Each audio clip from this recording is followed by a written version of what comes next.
आज मेरे बेटे की दूसरी शादी थी। उसकी पहली शादी का क्या हुआ मैं उसे भूल जाना चाहती थी, क्योंकि वो बड़ी ही अजीब घटना थी। लेकिन आज उसकी दूसरी शादी थी। मुझे यकीन था कि वो मेरे बेटे का ख्याल ज़रूर रखेगी। मेरा बेटा बहुत कमा रहा था, अच्छा और बहुत ही सुंदर था। वो इस परिवार का एकमात्र वारिस था। सभी उसे प्यार करते थे, इसलिए किसी को भी ये बात अजीब नहीं लग रही थी कि उसकी दूसरी शादी इतनी जल्दी हो रही है। पर मेरा दिल धक धक कर रहा था। रात जैसे जैसे नज़दीक आ रही थी, मेरा दिल भी उतनी ही तेज़ी से धड़क रहा था और मैं चिंतित हो रही थी। मेरी बेटी को भी इस बात का पता था और वो भी मेरी ही तरह चिंतित थी। वो बोली कि अगर आज भी ऐसा ही हुआ तो फिर क्या होगा। मैंने कहा, अपने मुंह से कुछ अच्छा निकालो, मैं पहले से ही चिंतित हूँ। अब तो सभी मेहमान भी आ गए हैं। पिछली बार देश में एक महामारी के कारण इतने लोगों को आमंत्रित नहीं कर सके थे, लेकिन इस शादी में सभी रिश्तेदार बहुत उत्साह के साथ आए थे।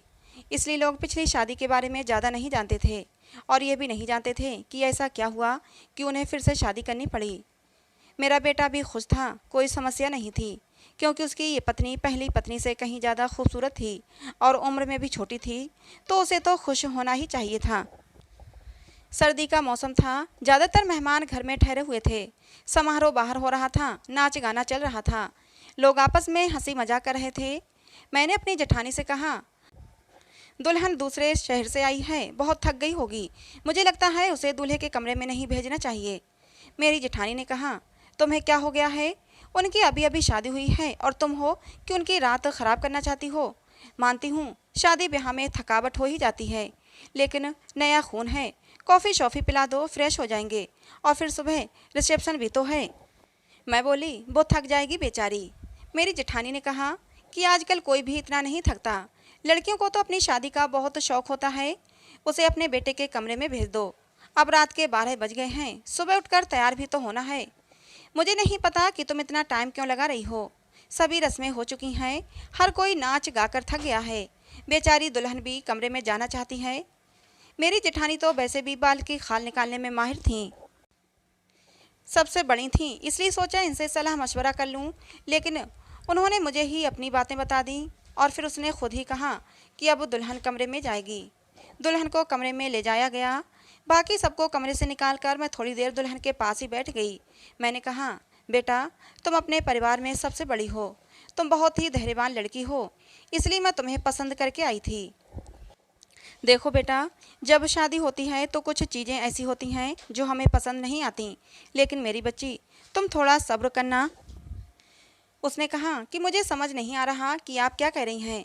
मैंने कहा कि अगर मेरा बेटा कुछ उल्टी सीधी बात करता है तो उसकी बातों पर ध्यान मत देना, कमरे की बात कमरे में ही रखना, सुबह मुझे बता देना, मैं तुम्हारी प्रॉब्लम को सुलझाने की कोशिश करूँगी। मेरी बात सुनकर वो थोड़ा घबरा गई थी कि मैं किस विषय पर बात कर रही हूँ। वो थोड़ा घबराई हुई सी बोली।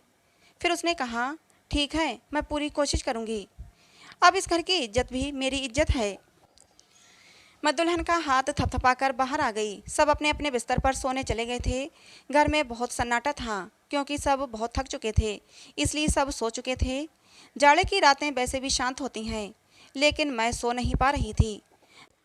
बहुत देर बाद आखिर मैं सोने चली गई, लेकिन मेरी आंखों में नींद नहीं आ रही थी और मेरी आंखें बार बार घड़ी की ओर ही देख रही थीं।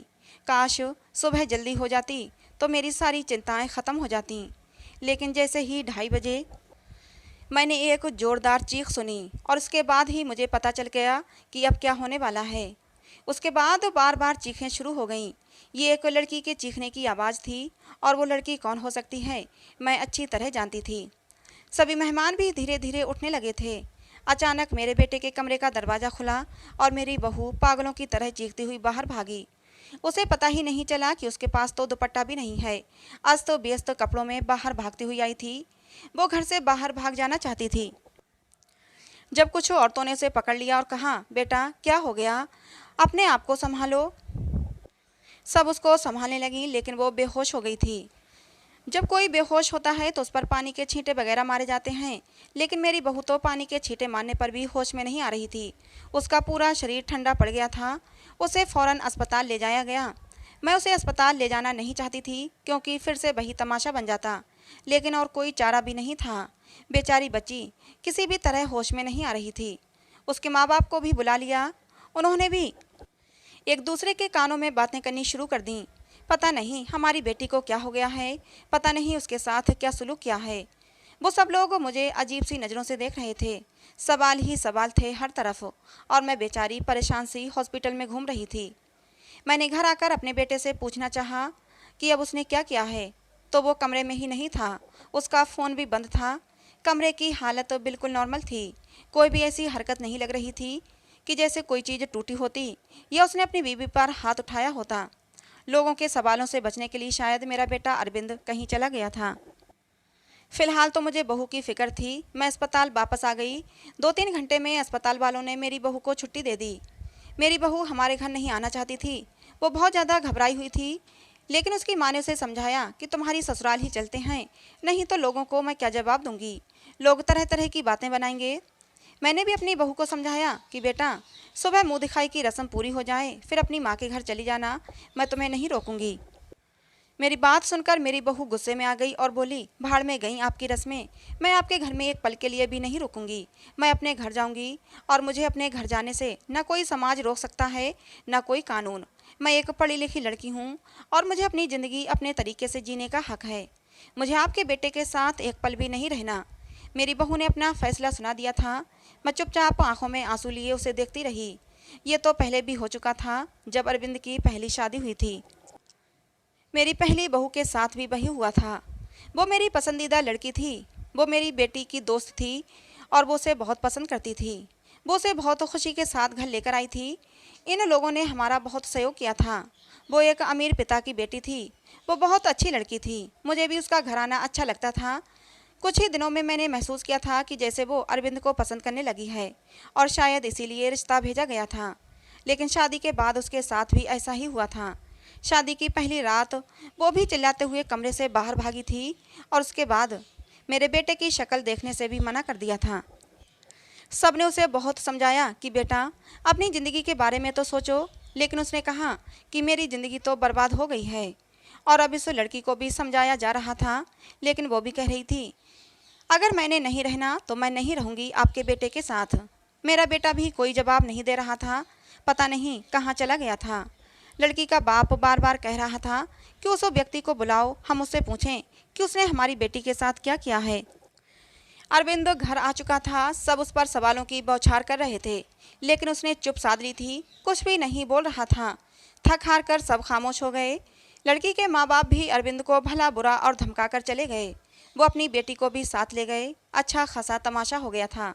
सब मेहमानों के सामने हमारी नाक कट गई थी।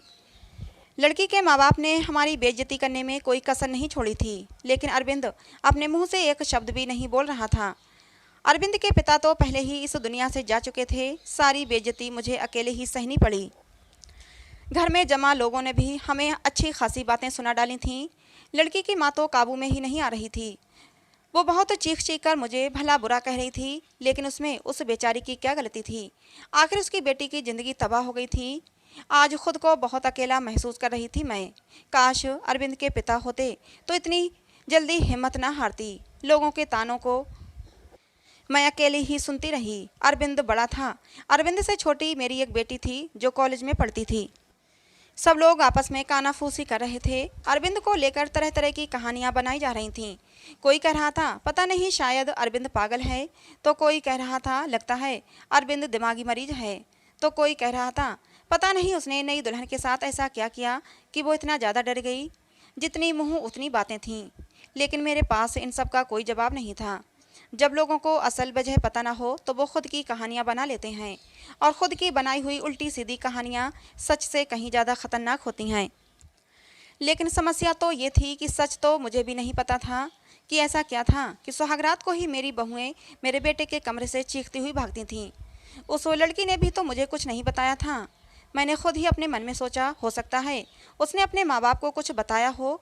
सच जानने के लिए मैंने उनके घर फ़ोन कर दिया। भले ही वो हमसे रिश्ता ख़त्म कर गए थे, लेकिन इंसानियत के नाते ही मैंने उसका हाल चाल लेने के लिए फ़ोन किया। फ़ोन लड़की की माँ ने उठाया था। मैंने पूछा, अब वो कैसी तबीयत है आपकी बेटी की। मेरी आवाज़ सुनते ही वो भड़क गई थीं और बोली थीं, मेरी बेटी अब तक ठीक नहीं हुई है। ख़बरदार जो आगे से आपने फ़ोन किया ये सब सुनकर मैं बहुत ज़्यादा परेशान हो गई थी। मेरी पहली बहू के साथ भी ऐसा ही हुआ था।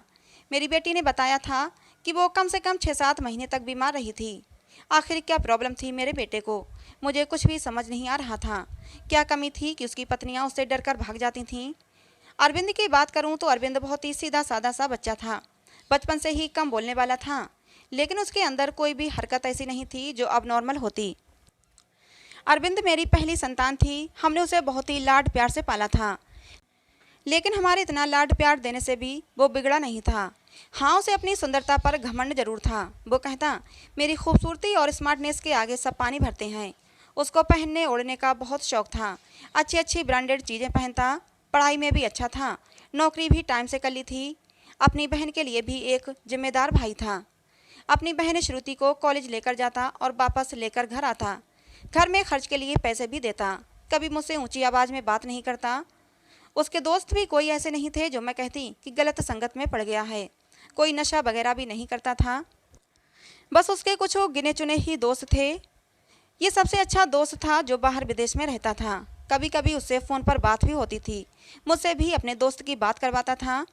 कभी कभी मुझसे कहता, मम्मी क्यों ना हम श्रुति की शादी इसी से कर दें, बहुत ही अच्छा लड़का है। कुल मिलाकर सब कुछ नॉर्मल ही था। लेकिन ये जो 2 बार हुआ ये बिल्कुल भी नॉर्मल नहीं था। पता नहीं मेरे बेटे में क्या कमी थी। ऐसा क्या करता था अपनी पत्नियों के साथ कि वो भाग जाती थीं। दिन धीरे धीरे आगे सरकते गए। अरविंद थोड़ा नॉर्मल हो चुका था। अब वो घर में थोड़ी बहुत बात भी करने लगा था। इस बार मैंने सोचा कि अरविंद की तीसरी शादी कराऊं और ऐसी लड़की से कराऊं जो मुझे बताए कि आखिर सुहागरात के कमरे में अरविंद ऐसा क्या करता है कि दुल्हन भाग जाती है। अरविंद की दूसरी दोनों पत्नियों से तलाक हो चुकी थी। मैं ये भी चाहती थी कि ये जो बहू आए वो मेरे घर में ही रहे, यहाँ से भाग कर न जाए। मैं किसी की ज़िंदगी बर्बाद करना नहीं चाहती थी, क्योंकि मैं भी एक बेटी की माँ थी और मैं ये अच्छी तरह से जानती थी कि तलाक का धब्बा एक लड़की के लिए कितनी बड़ी बदनामी होता है। मैं बहुत सोच विचार के बाद इस नतीजे पर पहुंची कि मैं अरविंद की शादी एक शादीशुदा औरत से करवाऊंगी, जिसकी पहले से शादी हो चुकी हो और वो तलाकशुदा हो या फिर विधवा हो। और जल्दी ही मुझे ऐसी लड़की मिल भी गई। लड़की वालों को भी शादी की जल्दी थी, इसलिए उन्होंने भी ज़्यादा छानबीन नहीं की। लड़की कम उम्र थी, लेकिन बहुत ज़्यादा सुंदर नहीं थी, बस ठीक ठाक थी। दुबली पतली और सामान्य से नाक नक्शे की लड़की थी। मैंने लड़की वालों को बताया कि मेरे बेटे की एक शादी हो चुकी है और मेरे बेटे की पत्नी कुछ समय ही रही, फिर वो छोड़कर चली गई थी। थोड़ा बहुत झूठ बोलना पड़ा, क्योंकि सच बताने की स्थिति में मैं बिल्कुल नहीं थी। लड़की वाले शादी के लिए राजी हो गए थे। मैंने अरविंद को लड़की की फ़ोटो दिखाई तो उसने शादी से साफ इनकार कर दिया। बोला, मुझे नहीं करनी शादी, इतनी आम से शक्ल सूरत की लड़की है, मुझे इससे शादी बिल्कुल नहीं करनी। अरविंद की बात सुनकर मैंने उसे डांटते हुए कहा था, चुप हो जा, जिस तरह की तेरी हरकतें हैं उन हरकतों के चलते तो तेरी कभी भी शादी नहीं होनी चाहिए। लेकिन मैं एक माँ हूँ ना, इसलिए सोचती हूँ कब तक बैठी रहूँगी और तेरा ध्यान रखूँगी। मेरे जाने के बाद कोई तो ऐसा हो जिसके साथ तू अपनी ज़िंदगी गुजार सके। बोलते बोलते मेरी आंखों में आंसू आ गए। मेरी आंखों में आंसू देखकर अरविंद चुप हो गया, शादी के लिए रजामंदी दे दी और उठकर कमरे में चला गया। कहीं ना कहीं अरविंद के दिल में चोर जरूर था, वो मुझसे नज़रें चुरा रहा था। लेकिन इस बार मैंने भी तय कर लिया था कि मैं सच जानकर रहूँगी। मैंने पहले ही सोच लिया था कि इस बार मैं लड़की को अपने भरोसे पर ले लूँगी, लेकिन उसे ये नहीं बताऊँगी कि पहले उसकी पत्नियाँ डरकर भाग गई थीं। उसे प्यार से समझा दूँगी, उसे भरोसा दिलाऊँगी कि अगर कुछ ऐसी वैसी बात है तो मुझे बताए, मैं उसकी समस्या का समाधान करूँगी। पर इस बार शादी का प्लान बहुत ही सादगी से करने का था और फिर मैंने बहुत ही सादगी से अरविंद की शादी कर दी। लड़की का नाम रश्मि था, बहुत ही प्यारी बच्ची थी। मेरी बेटी ने मना भी किया था कि मम्मी रहने दें, भाई को भाई के हाल पर छोड़ दें, लेकिन मैंने उसे समझाया था कि बेटा, हो सकता है तेरे भाई के साथ कुछ मसला हो जिसे सुलझाना हमारा फ़र्ज है। खैर, शादी निपट गई। इस बार मैंने ज़्यादा मेहमानों को नहीं बुलाया था। घर में कुछ ही मेहमान थे जो कि मेरे रिश्तेदार नहीं बल्कि मेरे कुछ जानने वाले थे। मेरी कुछ सहेलियां वगैरह थे और उनके परिवार वाले थे। रश्मि को मैं अरविंद के कमरे में ले गई। उसे बेड पर बिठाते हुए मैंने रश्मि का हाथ अपने हाथों में लिया और उसे हल्के से दबाते हुए बोली, रश्मि बेटा, तुमसे बहुत ही ज़रूरी बात करनी है, बहुत ही ध्यान से मेरी बात सुनो। रश्मि आश्चर्य से मुझे देखने लगी कि भला ऐसी कौन सी ज़रूरी बात है जो अभी करनी है। मैंने रश्मि को समझाते हुए कहा, बेटा, बेटा, अरविंद इस शादी के लिए राजी नहीं था। बहुत ही मुश्किल से मैंने उसे शादी के लिए तैयार किया है। हो सकता है मेरा बेटा कुछ अजीबोगरीब हरकतें करे, हो सकता है तुम्हें डराने की कोशिश करे जिससे कि तुम उसे छोड़कर भाग जाओ। लेकिन बेटा, तुम्हें डरना नहीं है। जो भी हो तुम्हें सब कुछ मुझे बता देना है। बस तुम्हें उसके डराने धमकाने में या उसकी बातों में आने की ज़रूरत नहीं है। रश्मि ने मेरी बातों को सुनकर हाँ में सिर हिला दिया था। मैं थोड़ी संतुष्ट हुई थी और रश्मि को आराम करने का बोलकर बाहर आ गई। मैं अपने कमरे में नहीं गई। बहरहाल मैं बाहर सोफे पर ही लेट गई। श्रुति को मैंने उसके कमरे में भेज दिया कि तुम जाओ, सो जाओ, बहुत रात हो चुकी है।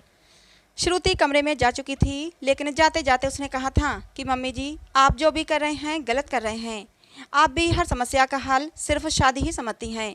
आपको किसी की बेटी की ज़िंदगी को यूँ बर्बाद नहीं करना चाहिए। श्रुति जा चुकी थी और मैं सोफे पर लेटी दिल ही दिल में अपने भगवान को याद कर रही थी और दुआ मांग रही थी कि हे भगवान, ये रात अच्छे से बीत जाए। बहुत ही खामोशी थी। ऐसा लग रहा था जैसे तूफान से आने की पहले की खामोशी हो। घड़ी की टिक टिक भी मेरे सर पर हथौड़े की तरह लग रही थी। मैं अपने भगवान को मनाने में लगी हुई थी कि तभी वही हुआ जिसका मुझे डर था।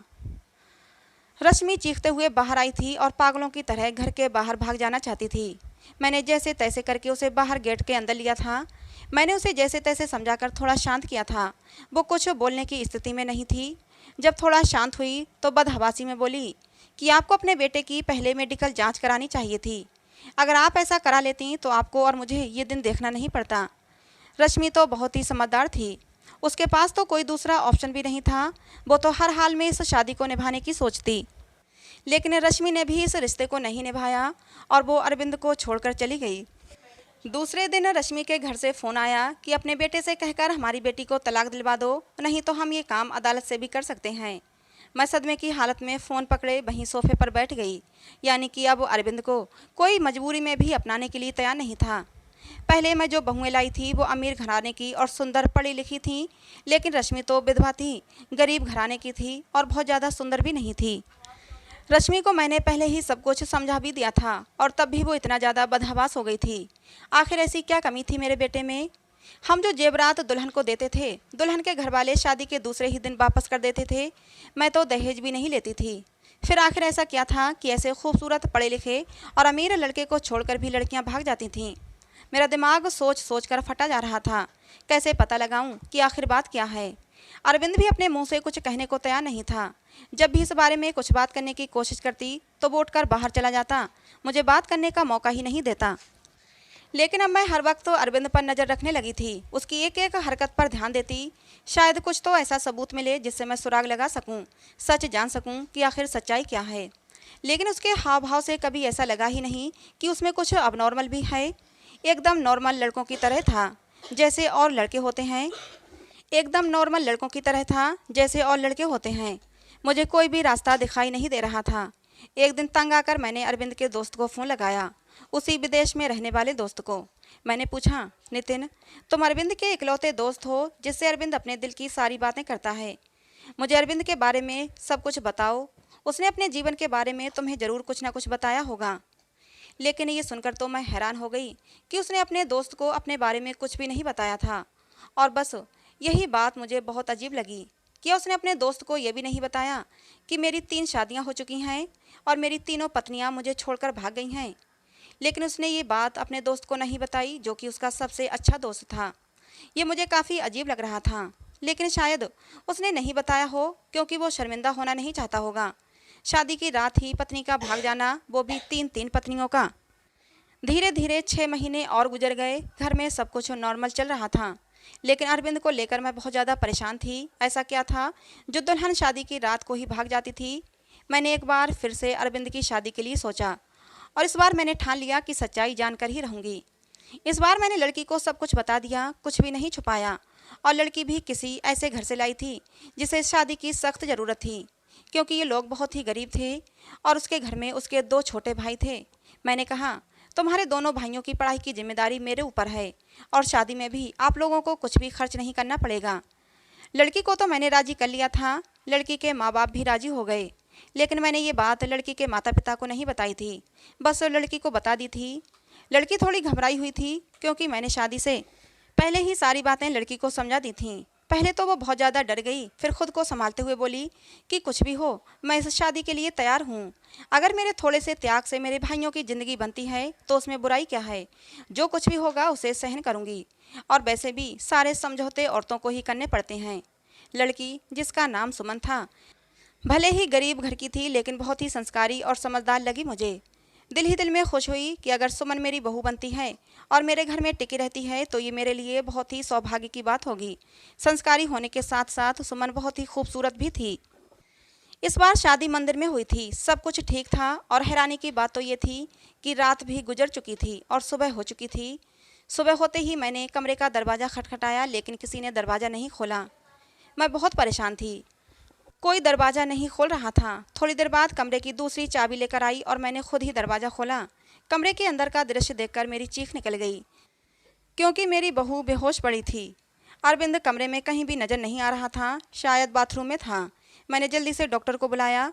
डॉक्टर ने कहा कि वो सिर्फ डर की वजह से बेहोश हुई है, उसके शरीर पर किसी भी तरह के कोई चोट के निशान नहीं हैं।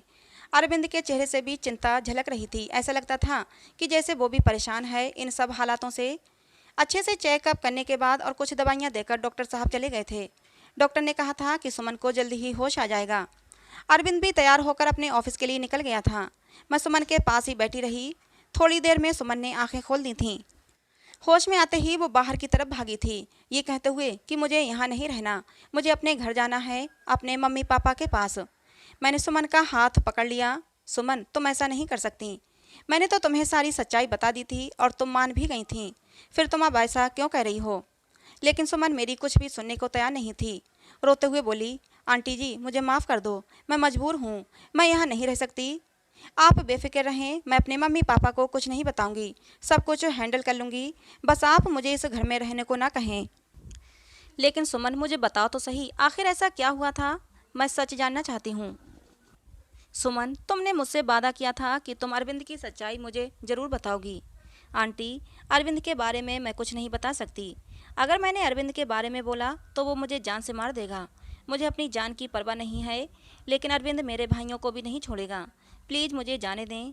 उसकी आंखों में विनती के ऐसे करोड़ भाव थे कि मैं उसे रोक न सकी। सुमन चली गई थी। मैं इंतजार कर रही थी कि अब कुछ ही देर में सुमन के माँ बाप का फ़ोन आने वाला है, लेकिन ऐसा कुछ भी नहीं हुआ। शायद सुमन ने अपने माता पिता को कुछ नहीं बताया था। अरविंद की तीनों पत्नियों ने तो दूसरे दिन ही तलाक की मांग कर दी थी, लेकिन सुमन ने ऐसा कुछ भी नहीं किया था। इसका मतलब था सुमन अब भी मेरे बेटे की पत्नी थी। मैंने सोचा कि अब मैं अरविंद का चेकअप करा कर ही रहूँगी। अपने होशो हवास में तो अरविंद ऐसा कभी भी नहीं करने देता, इसलिए एक दिन मैंने अरविंद के खाने में नींद की दवाई मिला दी। अरविंद के गहरी नींद में जाते ही मैंने डॉक्टर को फ़ोन कर दिया। डॉक्टर ने अरविंद के कुछ सैंपल लिए और ये बोलकर कि जैसे ही रिपोर्ट आती है मैं आपको बताता हूँ, डॉक्टर चला गया। और फिर मैं बेसब्री से अरविंद की रिपोर्ट का इंतज़ार करने लगी। अगले दिन डॉक्टर का फ़ोन आया और उसने कहा कि अरविंद एकदम नॉर्मल है, उसकी सारी रिपोर्ट्स नॉर्मल आई हैं। ये सुनकर तो मेरे आश्चर्य की कोई सीमा ही नहीं थी। अगर अरविंद नॉर्मल है तो शादी की पहली ही रात में उसकी पत्नियां क्यों भाग जाती हैं। सोच सोच कर मेरा दिमाग फटने लगा। कुछ सोचकर मैं सुमन के पास गई। सुमन के माता पिता ने मेरी बहुत इज्जत की। शायद उन्हें सच्चाई का पता नहीं था। उन्हें लगता था कि मैं उनकी बेटी को घर ले जाने के लिए आई हूँ। मुझे देखते ही सुमन डर गई थी। वो हम लोगों के साथ ज़्यादा नहीं बैठी और अंदर कमरे में चली गई। मैं भी सुमन के पीछे पीछे उसके कमरे में आ गई। मुझे देखते ही सुमन बोली, आंटी जी, मैंने आपको पहले भी कहा था कि मैं आपके घर में नहीं रह सकती, फिर आप मुझे लेने क्यों आई हैं। मैंने सुमन को बहुत ही प्यार से अपने पास बिठाया और उसके सामने हाथ जोड़ते हुए बोली, सुमन, मेरी उम्मीद की आखिरी किरण अब तुम ही हो। तुम ही मुझे बता सकती हो कि आखिर मेरे बेटे में क्या कमी है। एक मजबूर माँ तुमसे हाथ जोड़कर विनती करती है, प्लीज़ मना मत करना। मेरी आंखों में आंसू और मेरे जुड़े हुए हाथ देखकर सुमन ने मेरे हाथों को थाम लिया और बोली, आंटी जी, मैं मजबूर हूँ, प्लीज़ आप मेरे सामने हाथ मत जोड़ें। जब सुमन किसी तरह सच्चाई बताने के लिए राजी नहीं हुई तो फिर मैंने सुमन से कहा, ठीक है, तुम अपने मुंह से कुछ मत बताओ, मैं खुद अपनी आंखों से देख लूँगी, लेकिन तुम मेरी मदद तो कर ही सकती हो ना। तुम आज रात के लिए मेरे बेटे के कमरे में फिर से रुक जाओ, मैं सारी सच्चाई अपनी आंखों से देख लूँगी। पहले तो सुमन डरती रही, लेकिन मेरे बहुत समझाने पर कि मैं तुम्हारे साथ रहूँगी, तुम्हें कुछ नहीं होगा, वो मान गई थी। मैं सुमन को अपने घर ले आई। सुमन के माता पिता ने बहुत ही खुशी से अपनी बेटी को विदा किया था। एक बार फिर से सुमन को दुल्हन बनाकर मैंने अरविंद के कमरे में बैठा दिया। अरविंद को मैंने पहले ही फ़ोन कर दिया था कि सुमन घर आ गई है, तुम भी ऑफिस से जल्दी आ जाना, आज मैं घर पर नहीं मिलूंगी। तुम्हारी मौसी की तबीयत खराब है, वहाँ जा रही हूँ और रात भर वहीं रहूंगी। मेरी बात सुनकर अरविंद ने सिर्फ हूँ में जवाब दिया था और फ़ोन काट दिया था। मैं अरविंद के कमरे में ही छुपकर बैठ गई। आज सब कुछ मैं अपनी आंखों से देख लेना चाहती थी।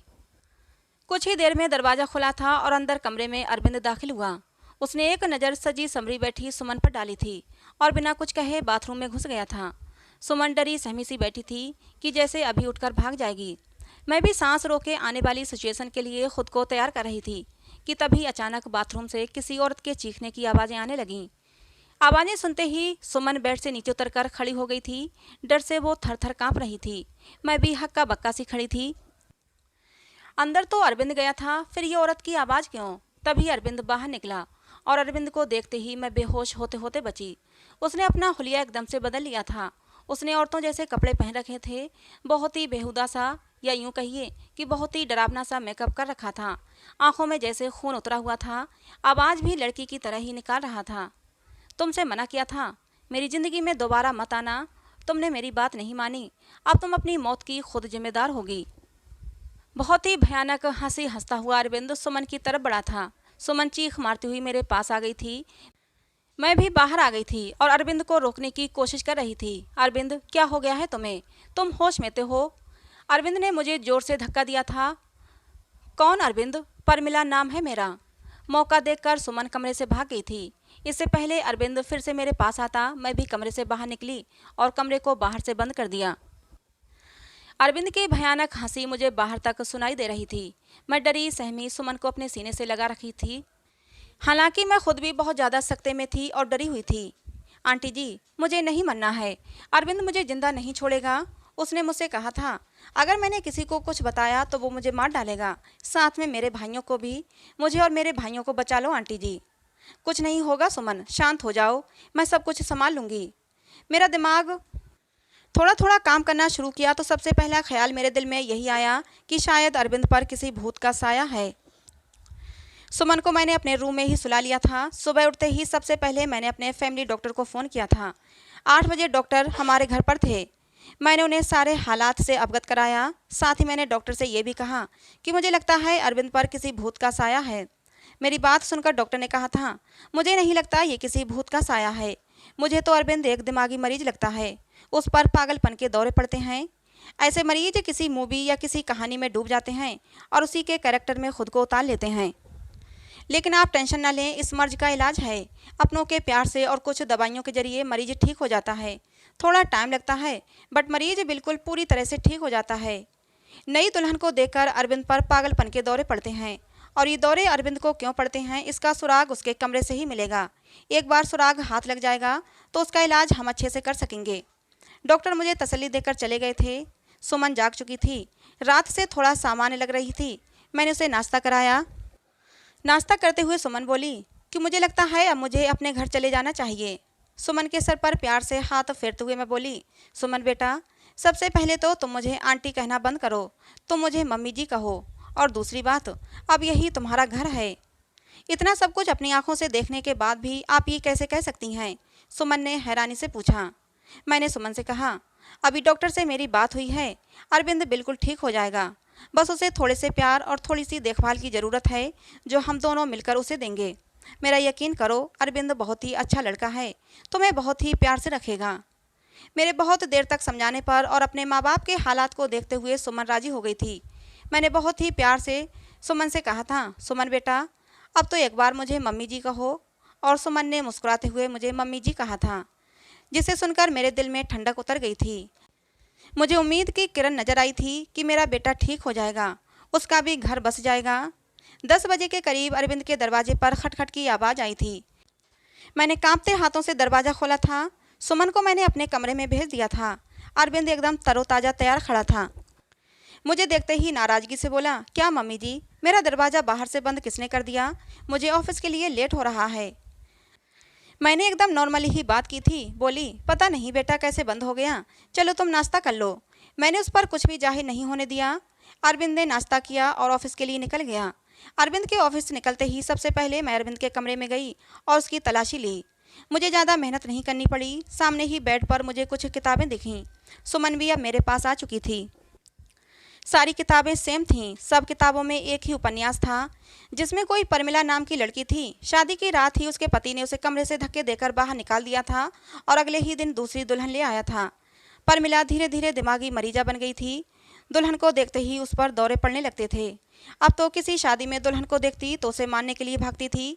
परमिला के ससुराल वालों ने उसे पागल घोषित कर दिया था और उसे उसके मायके भेज दिया था। दुल्हनों को देखकर परमिला का पागलपन कम नहीं हुआ था और परमिला के कैरेक्टर में ही अरविंद ने खुद को उतार लिया था। मैंने डॉक्टर को फ़ोन करके सारी बातें बताईं। डॉक्टर ने कहा कि आप लोग बिल्कुल भी ना घबराएं, मैं कुछ दवाइयाँ दूंगा और जो उपन्यास अरविंद पढ़ता है वो सारी किताबें आप रूम से बाहर निकाल दें। धीरे धीरे प्यार से अरविंद को समझाना पड़ेगा, उसे परमिला के कैरेक्टर से निकालना पड़ेगा। धीरे धीरे डॉक्टर की दवाइयों से और सुमन और मेरी मेहनत से अरविंद ठीक होने लगा था। सुमन अरविंद के सामने सिंपल सी रहती थी, कोई भी बनाव श्रृंगार नहीं करती थी। अरविंद के व्यवहार में बहुत बदलाव आने लगा था। उसकी आंखों में अब मैंने सुमन के लिए प्यार देखा था। सुमन कहीं भी जाती अरविंद की निगाहें उसका पीछा करती थीं। अरविंद का इलाज चलते आज 3 महीने हो चुके थे। सुमन ने जिस मेहनत और लगन से मेरा साथ दिया था उसकी मैं कायल हो गई थी। कोई बहुत ही अच्छे कर्म किए होंगे जो मुझे सुमन जैसी बहू मिली। सुमन अब भी मेरे साथ मेरे कमरे में ही सोती थी, लेकिन आज मैंने सोच लिया था कि सब कुछ फाइनल हो जाना चाहिए। मुझे पूरा विश्वास है कि अब अरविंद बिल्कुल ठीक हो चुका है। मैंने सुमन से कहा कि सुमन, आज तुम्हें आखिरी कदम और उठाना पड़ेगा। इसके बाद तुम्हारी ज़िंदगी में खुशियाँ ही खुशियाँ होंगी।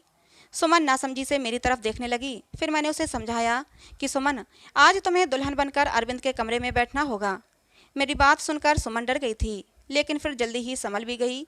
शायद उसे भी यकीन था कि अरविंद अब ठीक हो चुका है। वो भी अरविंद की प्यार भरी नज़रों को समझ चुकी थी। सुमन, तुम्हें डरने की कोई ज़रूरत नहीं। तुम दरवाज़ा खुला रखना। दरवाजे के बाहर ही मैं खड़ी रहूँगी जब तक कि तुम दोनों के बीच में सब कुछ ठीक नहीं हो जाता। जैसे ही तुम्हें कुछ गलत लगे तो फ़ौरन बाहर भाग आना। रात को अरविंद के आने से पहले ही मैंने सुमन को दुल्हन की तरह सजाया। अरविंद के बेड को भी बहुत ही खूबसूरती से सजाया था मैंने। अरविंद के आने का टाइम हो गया था। मैंने सुमन को सजे सजाए बेड पर बिठा दिया और बाहर आ गई। थोड़ी देर में अरविंद भी आ चुका था। खाना खाते हुए अरविंद की निगाहें इधर उधर कुछ ढूंढ रही थीं।